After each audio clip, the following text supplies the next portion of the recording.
perkenalan singkat dari saya akan mereview buku Pengantar Sosiologi bab 4 oleh Surjono Sukanto. Kebudayaan dan masyarakat. Pengantar, kebudayaan adalah kompleks yang mencakup pengetahuan, kepercayaan, kesenian, moral, hukum, adat istiadat, dan lainnya. Kemampuan-kemampuan serta kebiasaan-kebiasaan yang didapatkan oleh manusia sebagai anggota masyarakat. Masalah kebudayaan juga diperhatikan dalam sosiologi, karena kebudayaan masyarakat manusia merupakan duit tunggal yang tidak terpisahkan.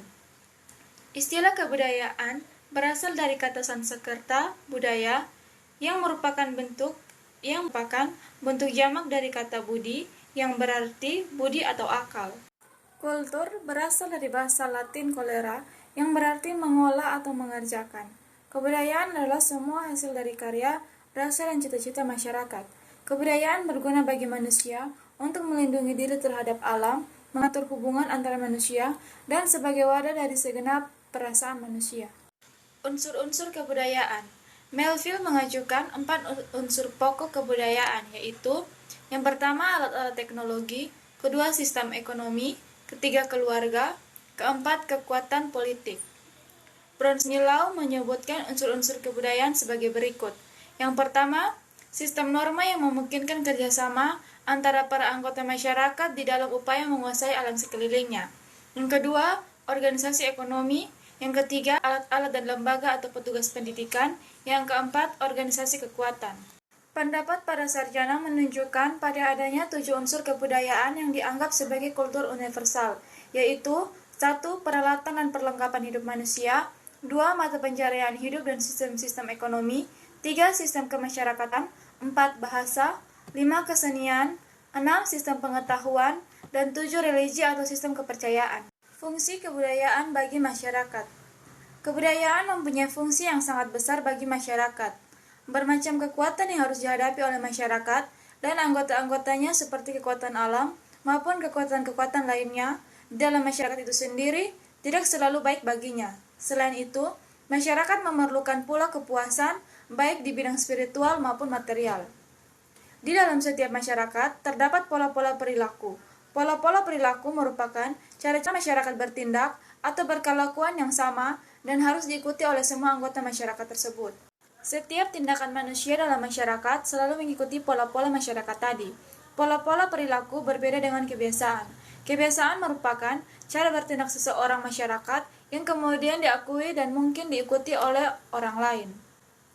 Dalam mengatur hubungan antar manusia, kebudayaan dinamakan pada struktur normatif. Unsur-unsur normatif yang merupakan bagian dari kebudayaan adalah 1. Unsur-unsur yang menyangkut penelitian, misalnya apa yang baik dan buruk, apa yang menjadi apa yang tidak sesuai dengan keinginan. Yang kedua, unsur-unsur yang berhubungan dengan apa yang seharusnya, seperti bagaimana orang harus berlaku. Yang ketiga, unsur-unsur yang menyangkut kepercayaan, seperti misalnya harus mengadakan upacara adat pada kelahiran, pertunangan, perkawinan, dan lain-lain. Sifat hakikat kebudayaan. Walaupun setiap masyarakat mempunyai kebudayaan yang saling berbeda satu sama lainnya, setiap kebudayaan mempunyai sifat hakikat yang berlaku umum bagi semua kebudayaan, dimanapun juga.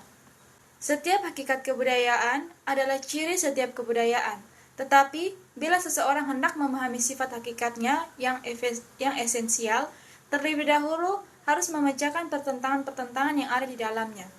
Kebudayaan mempunyai sifat hakikat yang berlaku umum bagi semua kebudayaan dimanapun juga. Sifat hakikat kebudayaan tadi adalah sebagai berikut. 1. Kebudayaan terwujud dan tersalurkan lewat perilaku manusia. 2. Kebudayaan telah ada terlebih dahulu mendahului lahirnya suatu generasi tertentu dan tidak akan mati dengan habisnya usia generasi yang bersangkutan. 3. Kebudayaan diperlukan oleh manusia dan diwujudkan dalam tingkah lakunya. 4. Kebudayaan mencakup aturan-aturan yang berisikan kewajiban, tindakan-tindakan yang diterima dan ditolak, tindakan-tindakan yang dilarang, dan tindakan-tindakan yang diizinkan. Kepribadian dan kebudayaan. Tipe-tipe kebudayaan khusus yang nyata memengaruhi bentuk kepribadian, yaitu 1. Kebudayaan khusus atas dasar faktor daerahan. Di sini dijumpai kepribadian yang saling berbeda antara individu-individu yang merupakan anggota suatu masyarakat tertentu karena masing-masing tinggal di daerah yang tidak sama dan dengan kebudayaan khusus yang tidak pula. 2. Cara hidup di kota dan di desa yang berbeda. 3. Kebudayaan khusus kelas sosial. Di dalam setiap masyarakat akan dijumpai lapisan sosial karena setiap masyarakat mempunyai sikap menghargai dan yang tertentu terhadap bidang-bidang kehidupan yang tertentu pula. 4. Kebudayaan khusus atas dasar agama. Agama juga mempunyai pengaruh besar di dalam membentuk kepribadian seorang individu. Bahkan, adanya berbagai mazhab di dalam satu agama pun melahirkan pula kepribadian yang berbeda-beda di kalangan umatnya.